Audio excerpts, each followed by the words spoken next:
বাড়ি থেকেই মিটিয়ে নিব। আমার ব্যাংক অ্যাকাউন্টটা ফ্রিজ হয়েছে, উকিল বাবু বাড়ি থেকে মিটিয়ে দিন। ফোনে মিটিয়ে দেওয়া যাবে না, আমি তো বাইরে আছি, বাড়ির বাইরে, ফোনে হবে না। আচ্ছা ফোনে কি লাগবে টাকবে বলুন, আমি পাঠিয়ে দিচ্ছি, মিটিয়ে দিন। হ্যাঁ মানে মগের মুলুক, ডাল ভাত চলছে নাকি? যে আপনার উপরে একটা মামলা হয়েছে, আপনি আসবেনও না, জানবেনও না, কোন কাগজ কি হয়েছে না হয়েছে সমস্ত কিছু না জেনে না শুনে বাড়িতে বসে মামলা মিটিয়ে নেবেন। এত সহজ ব্যাপার স্যাপার না?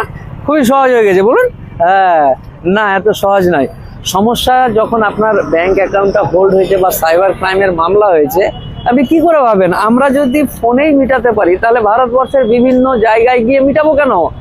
আমরা তো গিয়ে গিয়ে পরিচিত হয়ে গেছে, এক একটা থানা, এক একটা জেলা, এক একটা রাজ্য, এক একটা কোর্ট, বিভিন্ন জায়গায় পরিচিত হয়ে গেছে। তাহলে তো আমরা আপনার কাছ থেকে সমস্যা নিলাম, ওটা আমরাই ফোনে মিটাতে পারবো না? হয় না।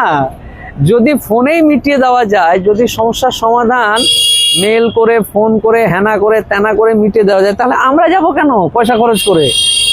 হয় না, এত সহজ নয়। সমস্যা হয়েছে তো সমস্যার একটা নির্দিষ্ট পদ্ধতি আছে, আইনি পদ্ধতি আছে। ওই আইনি পদ্ধতিতে যেখানে সমস্যা হয়েছে সেখানে গিয়ে তার সাথে কথা বলে কি হয়েছে, কেন হয়েছে, কার টাকা ঢুকেছে, কি জন্য ঢুকেছে, আমার উপর কি মামলা হয়েছে, কি অভিযোগ করেছে, সমস্ত কিছু জেনে আপনার আধার কার্ড, প্যান কার্ড, সমস্ত কিছু স্টেটমেন্ট চেক করে সেটা আদৌ ঠিক জায়গায় আছে কিনা, কি কেন হয়েছে, গেম খেলে পেয়েছেন না, কেউ আপনার উপর টাকা পাঠিয়েছে, তো বিভিন্ন রকম দেখে শুনে কাগজপত্র নিয়ে একবারের জায়গায় 4 বার গিয়ে হয় না আপনি বাড়ি থেকে মিটিয়ে নেবেন। এটা হয়?